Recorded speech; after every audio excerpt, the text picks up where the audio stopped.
conferencista.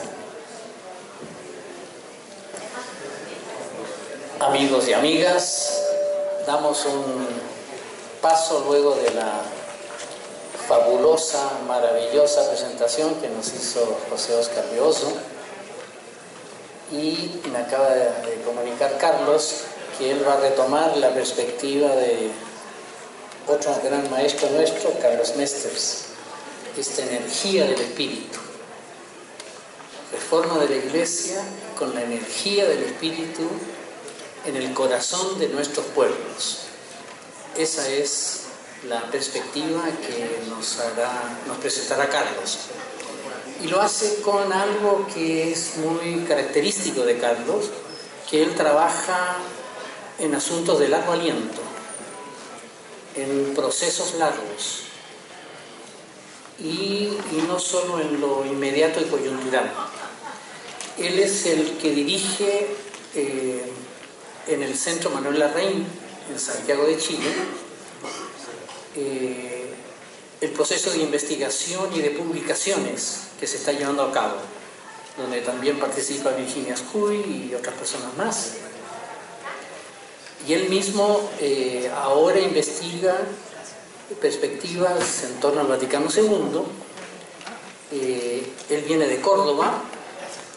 Allá en Córdoba hizo un trabajo que le significó palos en la cabeza. No es tan pelado como yo, pero en fin, por ahí va. Cambio de estructuras en la Iglesia, una obra que hizo cuando estaba... Él fue vicerrector académico en la Universidad Católica de Córdoba y además de esa responsabilidad escribió esta obra, Cambios estructurales en la Iglesia. Y ahora, como ya lo indicaba, está coordinando la investigación y publicación en esta colección Teología de los Tiempos, en el Centro Manuel Larraín. Son varias obras, y ustedes han visto algunas de estas obras, y se les invita a gozar, saborear, disfrutar estas publicaciones de teología que responde a los signos de los tiempos actuales. Carlos, qué bueno que estés acá, qué bueno que todos estemos acá, te escuchamos con placer.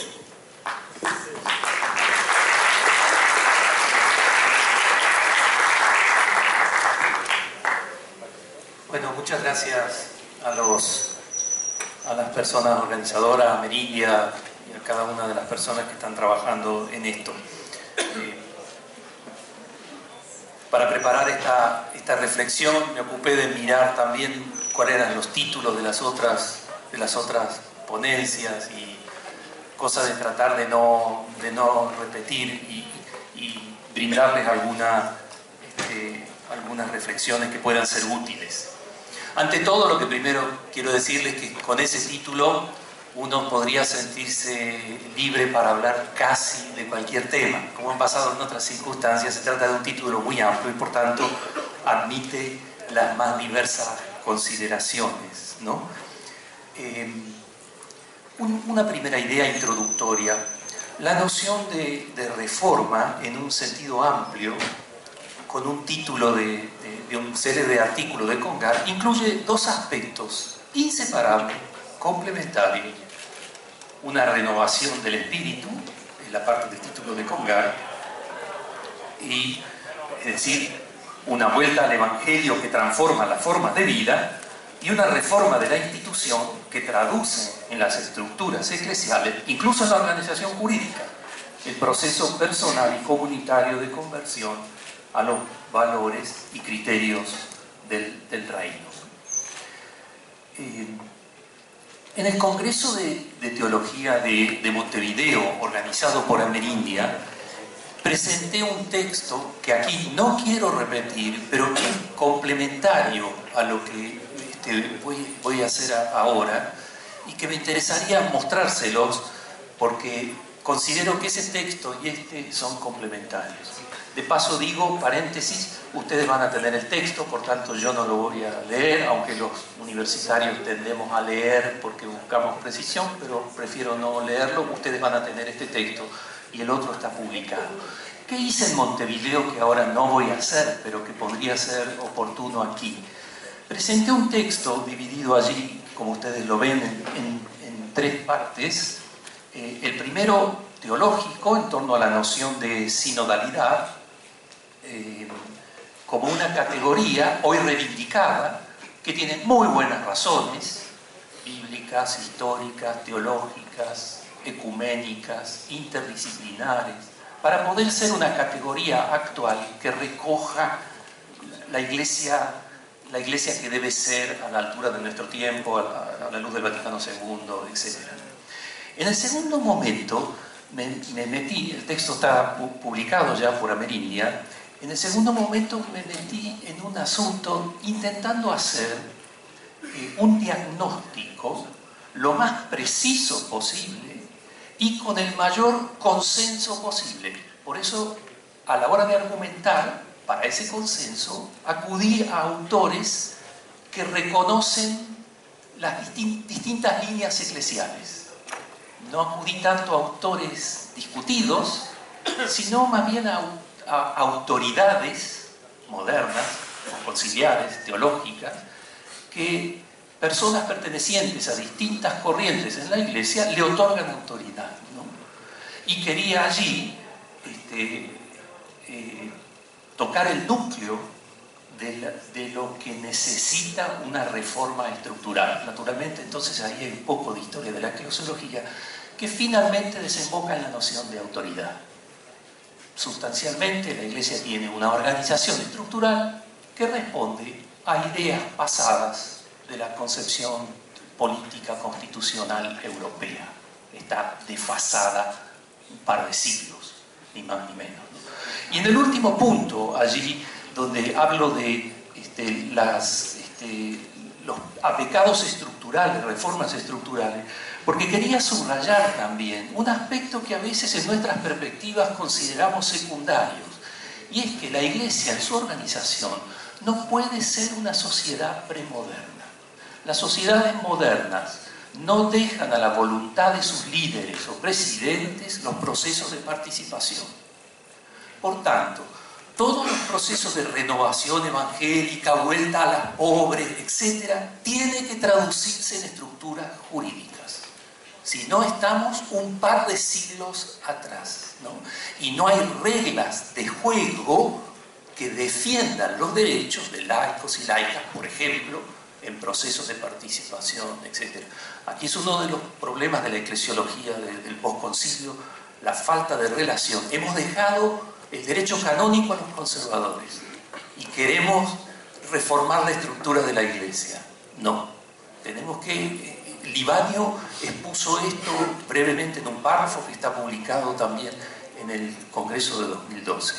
Y finalmente, el punto tercero, tenía una suerte de agenda que hoy está más o menos identificada. Oscar Beoso decía hoy, por ejemplo, nominación de obispos, iglesias regionales, participación de laicas y laicas en decisión, etc.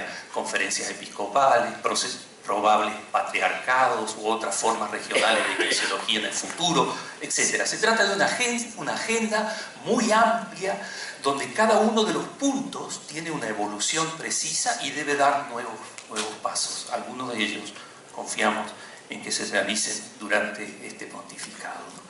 Bien, eso era lo que hice en Montevideo y que no quiero repetir ahora. Ahora voy a seguir otro camino, y es en la línea de lo que les decía al momento de presentarme Diego, ¿no? Por mis propias lecturas estoy convencido de que para entender dónde estamos, por qué estamos y hacia dónde ir, necesitamos una mirada de procesos históricos. Si en el texto que les he mostrado de Montevideo la organización era más bien sistemática, aquí voy a mostrar procesos históricos para entender en qué, con la expresión de Mester, de ayer, cuando describía el espíritu, una energía en movimiento con dirección. ¿Cuál es esa energía con movimiento en dirección que decía Mester? Hay que sentir el rumbo, discernir y sumarse. De aquí no salen recetas, como hoy el día del actuar. No salen recetas, pero salen ideas fuertes que ya están en desarrollo, precisamente movimientos con dirección que deben profundizarse, ¿no? Y ahí voy a hacer 3 pasos ahora. Uno, la expresión de Congar, mostrar lo que ha sucedido en algunas líneas en la segunda mitad del siglo XX, lo que Congar llama en un texto revolución pacífica decisiva en el concilio. Y con la expresión de Rahner, en ese texto probablemente más citado del postconcilio, saltos cualitativos. Se han producido saltos cualitativos. En el segundo momento voy a mostrar, y ahí es donde más me voy a detener, 2 desarrollos negativos en el postconcilio, y en un tercer momento voy a echar la mirada hacia adelante, mirando el futuro, una forma de proceder frente a lo desconocido. Quiero decir que cuando llegue el tiempo, probablemente a las 1:30, vamos a dejar tiempo para diálogo, así que si ya quieren ir escribiendo preguntas, expresamente vamos a tener una media hora de diálogo. Fíjense este texto, y para comenzar con lo de la revolución pacífica decisiva. Dice así, en el curso, se puede leer bien, ¿no? De atrás. En el curso de la segunda sesión del Vaticano II, noviembre del 63, en medio del debate eclesiológico, el teólogo francés Congar, que fue citado aquí por varios, escribió: cada generación tiene su tarea. A la nuestra le ha correspondido la posibilidad de obrar en la Iglesia una revolución pacífica decisiva. Los sobrinos de nuestros sobrinos, porque este tampoco tenía hijos como Gutiérrez, deberán, por eso tampoco era abuelo, hasta lo que se sabe hoy, los sobrinos de nuestros sobrinos deberán renovar sus energías para permitir este cambio tan importante. ¿A qué se refería Congar con esta expresión? Y más allá de su aporte específico en aquel momento, él tenía una idea. ¿Cuál es la revolución pacífica decisiva? Uno de los hombres más lúcidos del concilio. ¿Cuál es la revolución pacífica decisiva que se plasmó en el concilio? Y por lo tanto, según él, ¿cuál es la tarea de nuestra generación? Esta revolución puede ser explicitada, más allá de Congar, poniendo de relieve una serie de saltos cualitativos que, por una parte, y ahora muestro, implican la despedida de una determinada forma histórico-cultural de la fe, y por otra, formulan los esbozos de una nueva forma histórica de la fe y de la experiencia eclesial, ¿no? Lo que quiero mostrarles, y solo lo voy a poder insinuar, está precisamente en esta línea. Fíjense, la expresión es ambiciosa porque dice despedida, y falta mucho para que, en varios asuntos, falta mucho para que sea una verdadera despedida. Pero en todo caso, se han puesto los presupuestos para escribir una historia diferente. Ese es el salto cualitativo, ¿no? Y podríamos, no tengo tiempo ahora, pero ustedes tienen, hay 10 páginas en el texto dedicado, la mitad del texto está dedicado a esto. Podríamos revisar cada uno de ellos. Por ejemplo, en despedida de 1500 años de una iglesia de Estado, ¿no? Que uno puede ejemplificar en Dignitatis Humanae, ¿no? La teología, después de Constantino, es la reflexión de Congar, es un asunto público del emperador. Y la teología católica o la teología cristiana en ese momento se vuelven reglas del imperio. Por eso el hereje es ejecutado. Y allí se construye esa amalgama entre política y religión que llega hasta nuestros días. Todavía hoy en muchos lugares el Estado es defensor fidei, o los católicos pretenden que sus estados apoyen, paguen sus sueldos. Los obispos argentinos reciben sueldos del Estado. Es un ejemplo de una iglesia de otra época. Allí no ha habido ninguna despedida, pero están puestos los presupuestos para libertad religiosa, etc. El segundo que está allí, lo de 500 años de división en la iglesia occidental, de una identidad, lo dijo clarito Oscar ahí, una identidad definida por la controversia, perdón, los 1000 años, el punto 1-2, por una identidad monocultural. A partir del segundo milenio, la iglesia latina se independiza y se absolutiza, deja de respirar, como dijo Oscar, el segundo pulmón. Y así se vuelve una iglesia, de hecho, imperialista, monocultural, y se produce el desarrollo tremendamente negativa como una iglesia de príncipes o como un pueblo de Dios completamente pasivo, etcétera, etcétera, ¿no? Y se pierde todo lo que hoy Oscar mostró, que es la riqueza de otra línea de la tradición cristiana que simplemente el occidente latino ignoró y que reaparece en el Vaticano II, ¿no? El abrazo entre Atenágoras, el patriarca de Constantinopla, y Pablo VI al fin del Vaticano II muestran exactamente, hay que ir 1000 años atrás para encontrar, es un salto de 1000 años, ese abrazo lleva todo el segundo milenio, ¿no? Donde se ha construido la eclesiología que hemos heredado. En el segundo milenio se construyó un tipo de iglesia, un modelo histórico-cultural de iglesia, que es lo que nosotros hemos heredado y de los cuales estamos intentando desprendernos. Y están puestos, mi argumento, están puestos los presupuestos para desprendernos de ese modelo histórico-cultural de iglesia. El tercero, la despedida de 500 años de división en la iglesia occidental. Por supuesto que la división con la reforma protestante todavía continúa, pero están puestos en la iglesia católica en el Vaticano II se incorporó tardíamente al movimiento ecuménico. El movimiento ecuménico tiene 50 años en la iglesia católica. Es verdad que hay invierno y que no se progresa a la velocidad que se quiera, pero debe percibirse el salto cualitativo que se ha dado. Los que eran herejes, en los libros de teología, los adversarios, son nuestros hermanos y hermanas. Con ellos caminamos juntos, tenemos compromisos comunes. Por supuesto que la división con la reforma ocasionó en la Iglesia Católica, una vez más, también Oscar, una identidad definida por la controversia. Lo que tú niegas o no subrayas suficientemente es lo que a mí me define. Ser católico, entonces, es ser mariano, eucarístico, romano. Esa es la eclesiología de los últimos 500 años. ¿Y qué perdimos? Lo que tú subrayas, yo lo pierdo. Perdimos la palabra, perdimos el sacerdocio común de los fieles, etcétera, etcétera.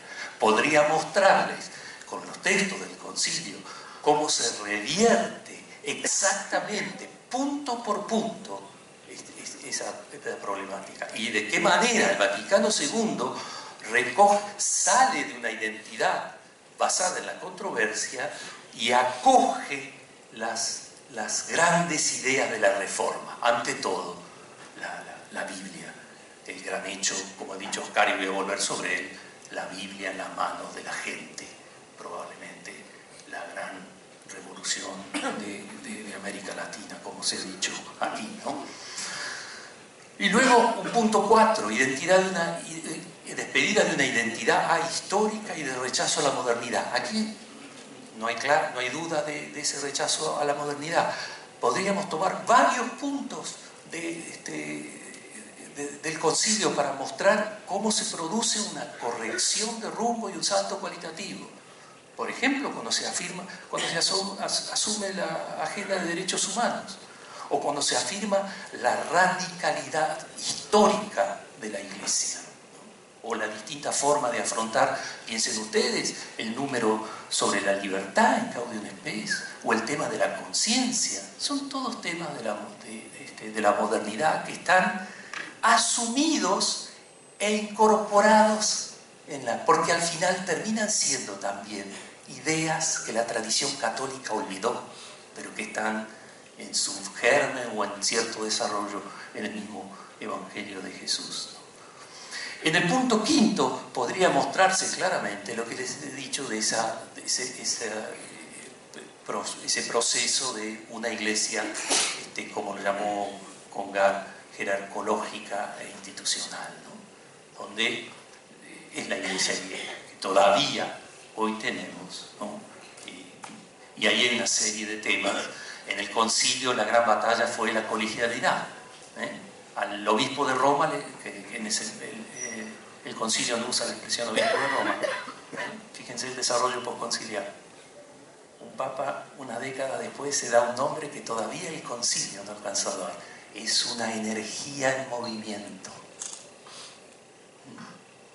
Por eso, ¿qué tiene que suceder? Tienen que madurar los movimientos que están en juego. Piensen ustedes lo que ha salido aquí, el diálogo interreligioso. Hemos dado pasado la página a centurias de desconfianza con las otras religiones. Para pensar en el nivel de relaciones que hoy tenemos con el judaísmo, hay que ir al siglo I. Estamos escribiendo otra historia con nuestros hermanos mayores, como se ha dicho en el posconcilio. Y lo mismo sucede con las otras religiones. Por primera vez en un texto conciliar se dice la expresión religiosa de los otros, de manera suave se dice todavía en el concilio, en el posconcilio más claro todavía. La religión de los otros no es solo una construcción cultural, que ya sería dignísima, sino un posible momento de revelación. Eso es un salto cualitativo en la historia de la Iglesia. Por último, fíjense, podríamos seguir hablando de esto, pero no tengo tiempo. Déjenme mostrarles, y a lo mejor podemos ver ese texto, de lo que sucedió en el método mismo de la teología y de lo cual hemos vivido nosotros aquí en América Latina. Les recuerdo ahora una expresión que seguramente les agradará mucho, de Johann Metz, primo hermano de la teología de la liberación. Fíjense, la teología, a partir de Gaudium et Spes, sobre ello voy a volver en el segundo momento de la reflexión, la teología ya no puede concebirse como una ciencia meramente deductiva, como se está razonando en la ética sexual en el sínodo, ¿no? Tenemos 2 o 3 textos sobre homosexualidad de hace miles de años y los aplicamos así deductivamente. El momento del ver teológico, el momento del ver, ese momento de recoger la realidad donde Dios nos habla, no estaba en esa teología.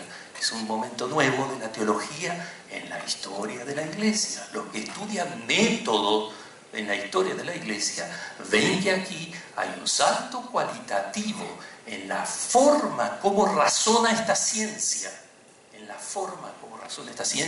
y cómo considera cuáles son sus fuentes, a partir del cual, porque la teología funciona a partir del criterio de autoridad, Dios mismo, que se acerca a nosotros y nos habla, ¿no?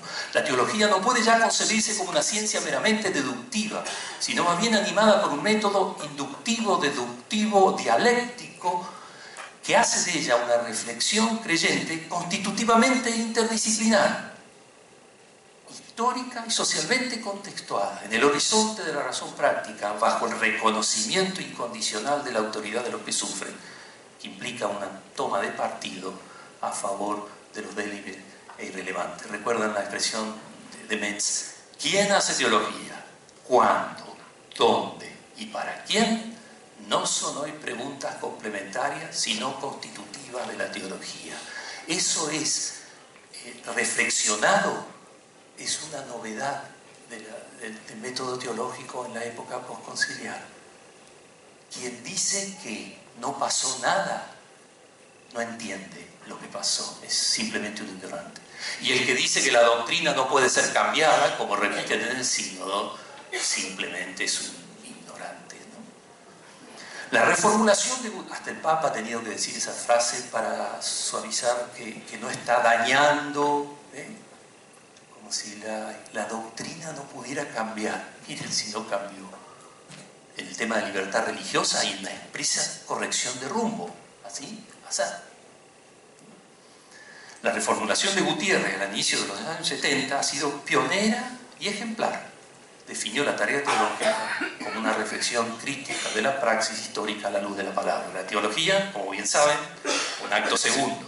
Y la praxis, no solo un criterio de verificación, sino también un momento interno del conocimiento teológico. Y es esta forma de pensar la que permitió otro salto cualitativo en la historia de la Iglesia universal, la opción por los pobres hoy en el centro de la agenda eclesial. No hay nada parecido antes a esto, en toda la historia de la Iglesia. No es que no hubiera teólogos que escribieran frases o padres de la Iglesia o teólogos o órdenes religiosas, no. Pero ahora es la opción preferencial de los pobres, así formulada como punto articulador de una nueva eclesiología. No hay nada parecido antes en la historia de la Iglesia, y menos ahora con el obispo de Roma. ¿Cómo se puede decir que no ha pasado nada y de que estamos inmóviles? Hay una energía en movimiento con dirección.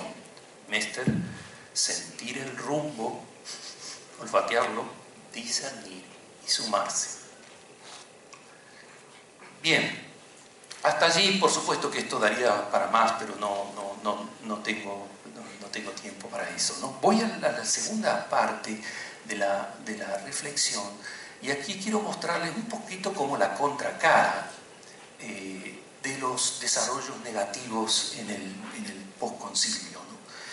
En las últimas décadas han sido muy visibles, entre otras cosas, y con esto quiero ayudar que hoy alguien me decía que ojalá apareciera más, ojalá yo ayude con eso, una interpretación de lo que pasa y de lo que ha pasado. Dos síntomas visibles, una parte, una renovada con el pontificado de Benedicto más a uno, una sobrevaloración de la tradición occidental, que piensa los procesos de inculturación como procesos de traducción.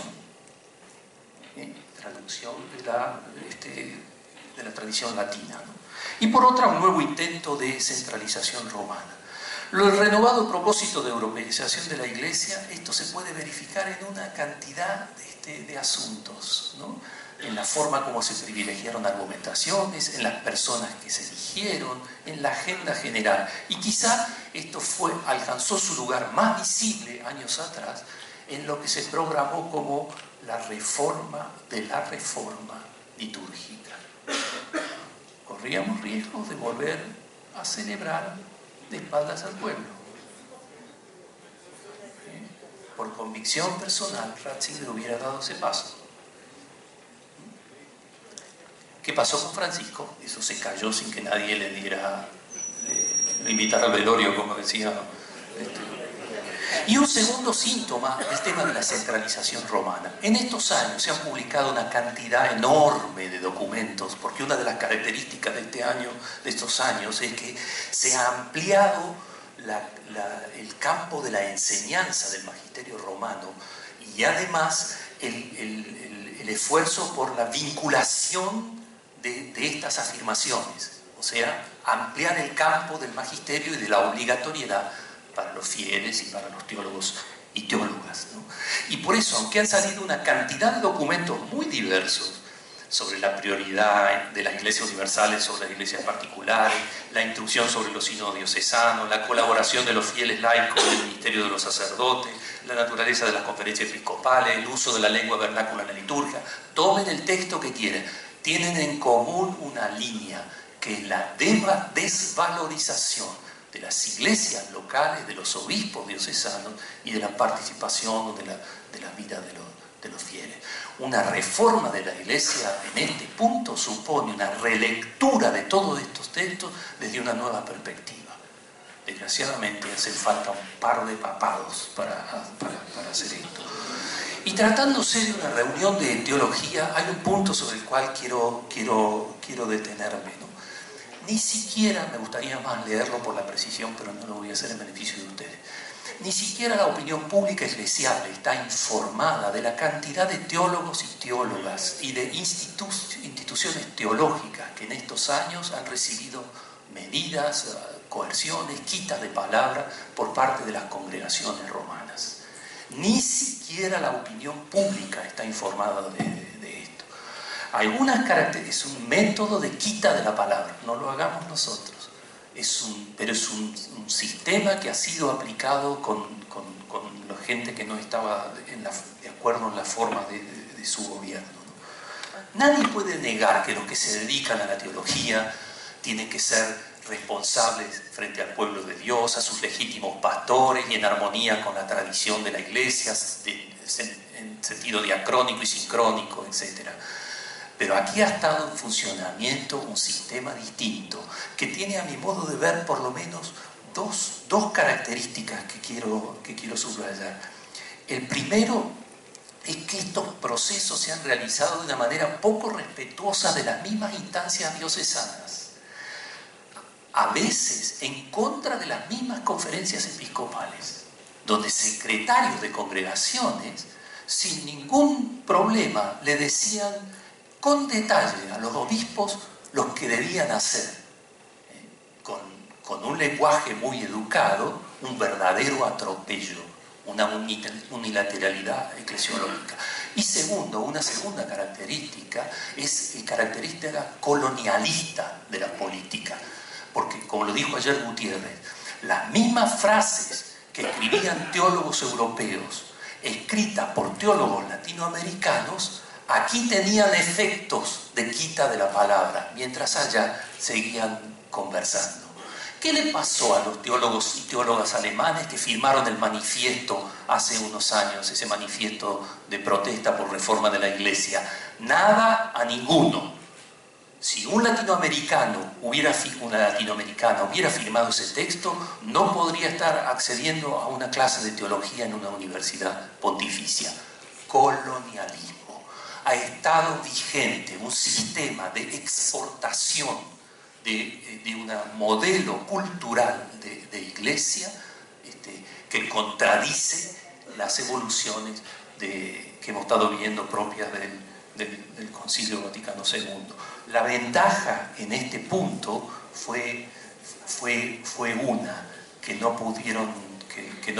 nadie pudo prever, que el mismo Bergoglio sufrió, el mismo Bergoglio, el entonces arzobispo de Buenos Aires, debió padecer abiertamente esta forma de tratamiento, como lo ha puesto de relieve el arzobispo Víctor Manuel Fernández, tienen la cita en el texto.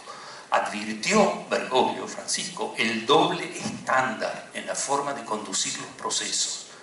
La crítica inocultable de Francisco a los procedimientos curiales tiene una base importante en su propia experiencia como pastor de una iglesia del fin del mundo. Este estilo humanamente irrespetuoso y eclesiológicamente unilateral colaboró, Dios sea bendito, a crear un escenario imprevisto, un consenso inesperado, incluso entre obispos y cardenales, sobre la necesidad y la urgencia de un cambio estructural de la Iglesia, incluso de la misma curia romana. Por tanto, fíjense, con esto formulo una hipótesis y dos líneas que tiene la segunda parte, y voy a hablar lo que pueda de eso. Lo que estamos viendo ante nuestros ojos es un nuevo impacto del Vaticano II en los niveles más altos de gobierno de la Iglesia. En el camino se perdieron, algunas, no todas, se perdieron ideas conciliares claves que han colaborado para que la Iglesia llegara a la situación que llegó a la renuncia de Benedicto y un Papa fuera elegido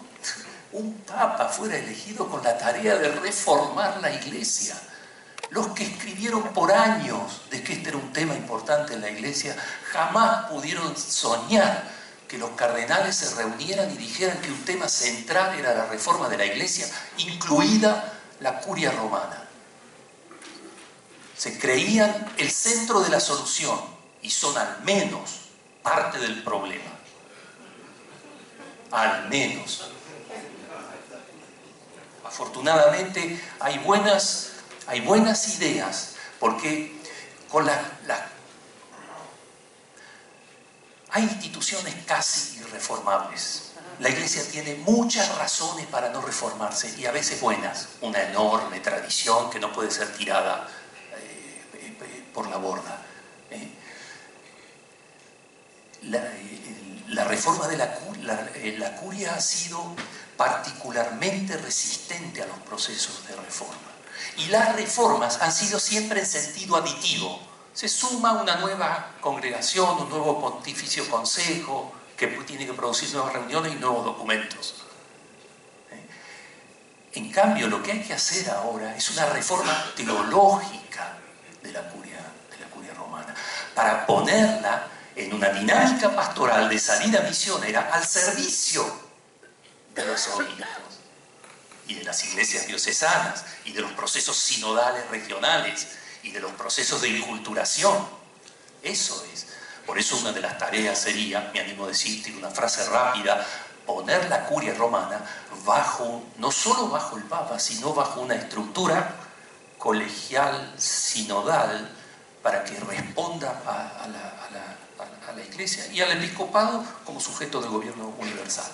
Y la segunda idea, ya me voy a detener en eso, porque ¿dónde se plastifica, dónde se ejemplifica eso? En el oscurecimiento de la idea de pueblo de Dios, ¿no? Y ya vuelvo enseguida. Y la segunda idea conciliar que no maduró es precisamente una idea que maduró en América Latina: el método ver, juzgar y obrar. Vuelvo ahora sobre eso, pero me detengo en el primer punto sobre el oscurecimiento y el regreso del pueblo de Dios. Quizá el ejemplo, el símbolo de este oscurecimiento es el Sínodo de Obispos de 1985, 20 años después de terminado el concilio, que precisamente quería evaluar el proceso postconciliar. Allí había una búsqueda explícita de una hermenéutica equilibrada, una hermenéutica equitativa, como se decía entonces. Pero este sínodo, con buenas o no tan buenas intenciones, eso es secundario, de hecho produce una modificación que es el ingreso de la noción de comunión. Dicho teológicamente, nadie tiene objeciones con la noción de comunión y puede ser una categoría adecuada, bíblica, histórica, teológica, ecuménica para llevar adelante una reforma de la Iglesia. Por tanto, el problema no es en sí misma la noción de comunión. Lo que sí es un problema es que el Sínodo de Obispos dejara de lado aquello que el concilio había tomado como esencial. La principal categoría, en el Sínodo del 85, pueblo de Dios, es puesta como una categoría entre otras. Pero eso no lo hizo el concilio. Hay varias imágenes bíblicas, incluso teológicas, como cuerpo místico en Lumen Gentium. Pero está privilegiada la categoría de pueblo de Dios. Y por tanto, esto resultaba con el criterio de que la categoría de pueblo de Dios estaba siendo analizada demasiado sociológicamente, América Latina, demasiado sociológicamente, se la pone como una entre otras y se asume otra categoría que tiene mucho menos pimienta que la de pueblo de Dios, ¿no? ¿A qué estamos asistiendo ahora? Como dicen algunos teólogos, el regreso del pueblo de Dios. Si ustedes toman Evangelii Gaudium, el texto, la expresión pueblo de Dios está más de 20 veces y no se compara con ninguna otra expresión. Y el que piense que lo mismo, la noción de comunio que la del pueblo de Dios, está invitado a leer algunos capítulos para ver cuánto más es el pueblo de Dios un sujeto histórico concreto que incluye la participación y la corresponsabilidad de los creyentes, y como dice Evangelii Gaudium, con rostros propios en regiones culturales diversas. No son lo mismo. Estamos con el regreso de una categoría. Lo interesante es que en la teología y en el magisterio se está introduciendo ahora la noción de sinodalidad. Pero un punto positivo, la noción de sinodalidad no se propone sustituir, como fue en la política eclesiástica de aquellos años, la del pueblo de Dios, sino potenciar sus riquezas. Y por eso, claramente en Francisco no se presenta la noción de sinodalidad como una noción alternativa o que opaca la del pueblo de Dios, sino que precisamente pone en relieve ese todos juntos en camino, como dijo Oscar Beoso. Lo primero es el bautismo, lo primero es lo primero. Por eso hay que dar vuelta la eclesiología. Eso no se hace en una generación. Por eso debemos apoyar la energía en movimiento con dirección, más allá de los resultados y las victorias y derrotas que tengamos en el camino. Y el segundo punto, ahora sí, la transformación metodológica inadvertida. Un punto sobre Gaudium Spes. Ya en Gaudium Spes, muchos teólogos y obispos, teólogos en varón todavía, en masculino, teólogos y obispos advirtieron que había una discusión de fondo allí, una discusión metodológica de fondo. Tienen el texto, ustedes después citado allí, McGrath, un obispo latinoamericano de Panamá, que había sido decano en Chile y que fue también clave en Medellín, fue el que él presidía la subcomisión de signos de los tiempos en Gaudium Spes. Y él vio claramente, hay una peculiaridad, dice en un texto del 66, que el lector debe advertir si quiere entender Gaudium Spes, y es la de su método. Y ahí él dice, en el texto, ustedes lo tienen ahí, no se los leo, no me extraña la posición contraria de los conservadores que consideran que el concilio no podía ocuparse de asuntos temporales. Lo que me extraña es la de teólogos progresistas, pone, ante todo alemanes, pone la de teólogos progresistas que acaban de escribir una magnífica, palabra más, palabra menos, una magnífica Lumen Gentium, Constitución sobre la Iglesia, y que se oponen ahora al método, que es precisa, él lo llama en ese momento un método inductivo empírico. Ese problema, junto a otros, casi hace fracasar la Gaudium Spes. La Gaudium Spes no estuvo segura de salir, no era un texto proyectado en el concilio, es probablemente el texto que mejor ejemplifica lo que Juan 23 esperaba del concilio, pero estuvo a punto de fracasar. Y un punto fue, importante, la oposición de los alemanes, una fuerte oposición de los alemanes. Yo estoy publicando próximamente un texto muy detenido sobre ahora, particularmente la opinión de Ratzinger. Ahora bien, eso, no puedo detenerme más aquí, ese método, que era en el fondo el método de la acción católica, ver, juzgar y obrar, que articula la Gaudium Spes y produce una renovación de la metodología de la teología, tuvo dos tipos de recepción muy distintas en el plano internacional. Uno fue el de América Latina, que lo conocemos bien entre nosotros, que es precisamente donde tuvo un gran desarrollo. Aunque sucedieron, para decirlo rápido y mal, dos cosas. Uno, a veces se lo entendió de manera superficial, como si el ver, jugar, actuar fueran momentos sucesivos, y no un círculo hermenéutico que viaja continuamente. Porque el primer momento no es solo un ver sociológico, político, económico, psicológico, todas las disciplinas para entender la historia, sino es un momento teológico. ¿Qué me dice Dios? ¿Cuál es la palabra de Dios en este proceso histórico? Por tanto, el primer momento no es un ver simplemente ayudado, verdaderamente ayudado, por eso dije teología interdisciplinar. No hay teología en nuestra era que no deba ser interdisciplinar, porque hay que entender lo que pasa para entender las palabras de Dios.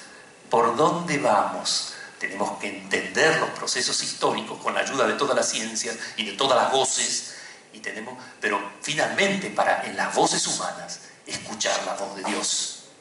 así como nos inclinamos ante la Biblia, análogamente ante la historia, porque Dios no está mudo. Eso es un salto cualitativo en el método de la teología. Estamos mucho más allá de Tomás de Aquino, de Cano y de toda teología anterior al Vaticano II, con el par de frases que he formulado.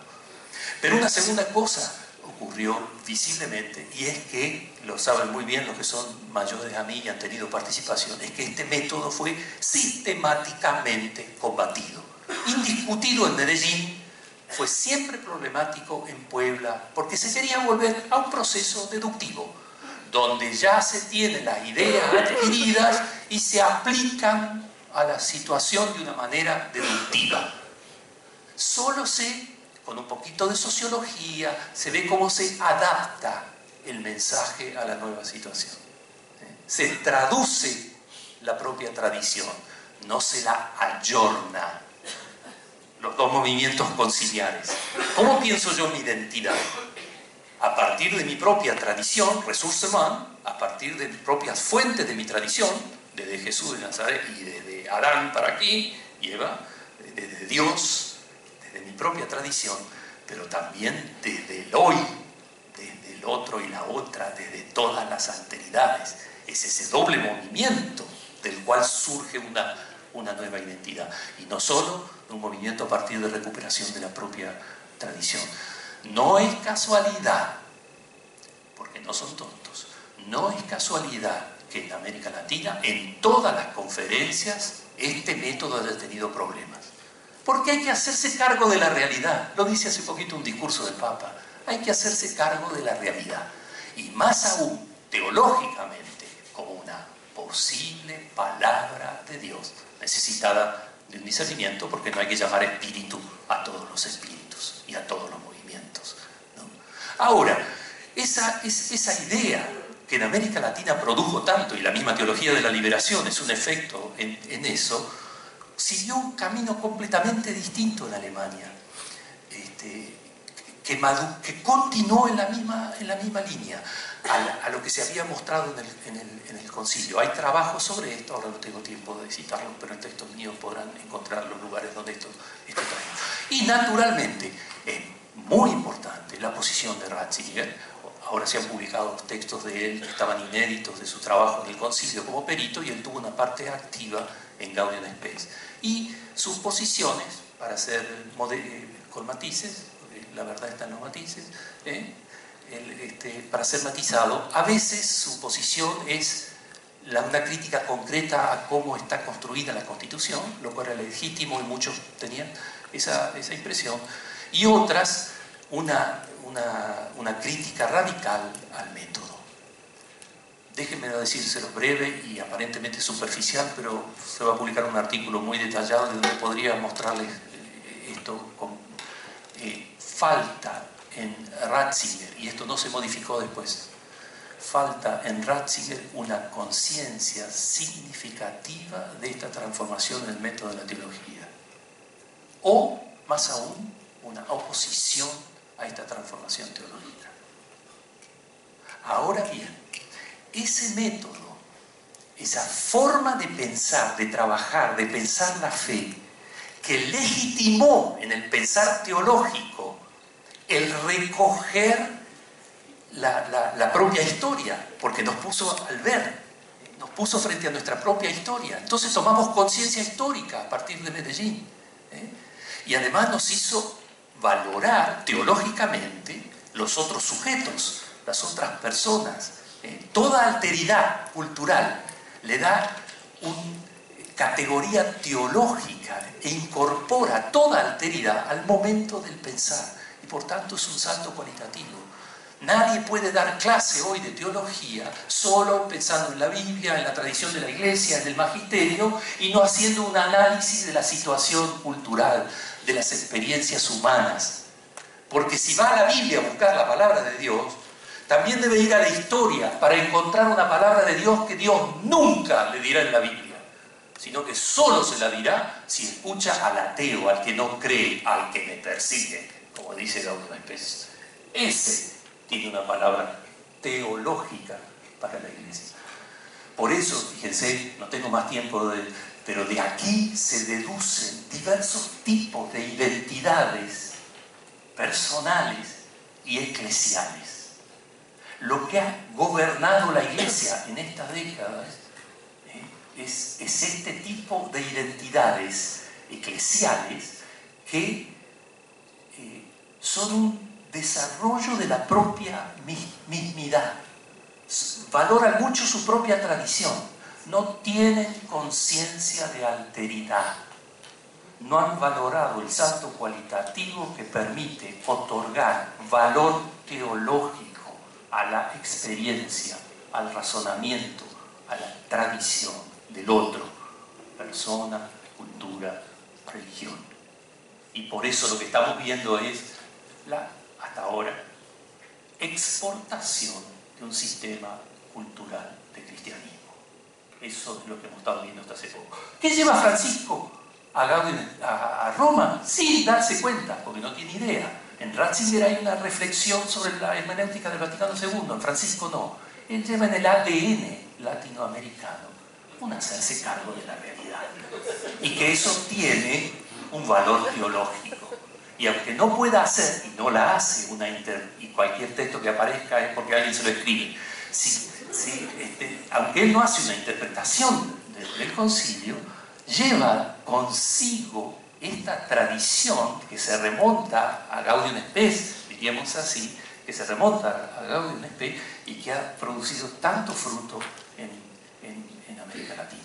Y termino con una frase final porque quiero que vayamos a preguntas si ustedes quieren ir escribiendo algo y si quieren se lo ofrezco y con esto sí terminamos con un punto súper positivo para mí también me parece. Fíjense, mirando al futuro, un proceder, una forma de proceder. ¿Cómo seguimos? Por una parte, está bueno, Mester, vuelvo a ver, me agarré de su frase, energía, movimiento con dirección. Que sigan evolucionando estos procesos históricos. Pero fíjense esta reflexión de un teólogo francés, quizá uno de los más importantes en la interpretación del Vaticano II y que calza justo además con nuestra tradición. Teobal ha publicado en 2012 un breve artículo titulado El Concilio Vaticano II frente a lo desconocido. La aventura de un discernimiento colegiado sinodal de los signos de los tiempos. De cara, dice él, al objetivo relativamente abierto trazado para el concilio por Juan XXIII, no tenía agenda, el gordito, no sabía a dónde iba, pero tenía muchos otros medios. Y las incertidumbres de la primera sesión en 1962, argumenta el teólogo francés, antes de dejarnos textos, en el Vaticano II se verificó un proceso de aprendizaje frente a lo desconocido. Se trataba de una nueva manera de proceder, un discernimiento en el colegiado sinodal de los signos de los tiempos bajo la autoridad de la palabra de Dios, que recién sería codificado casi 3 años más tarde en Gaudium Spes, como lo he mostrado, y en Agentes, ¿no? Efectivamente, hay que esperar casi hasta el final del proceso redaccional de Gaudium Spes para que esta tarea de discernimiento tome la forma de un método, de una manera de proceder. Teobal juzga que este método conciliar tiene una gran actualidad frente a lo desconocido, a veces inquietante, que es nuestro día de hoy, en la búsqueda de nuevas formas culturales de la fe y de la experiencia eclesial. A la luz de esta perspectiva, con esto termino, debe valorarse aún más el proceso de recepción latinoamericano del Vaticano II, que ha tenido un punto central, precisamente en torno a esta tesis. La Biblia en las manos de la gente, principal hecho de recepción del concilio según Beoso. Ahí van a tener la cita ustedes abajo. Y la lectura de los signos del tiempo, el punto metodológico que les dije. Idea central gracias a la cual el Gaudium Spes se constituye como el texto conciliar de mayor impacto, según Codina, en el congreso anterior.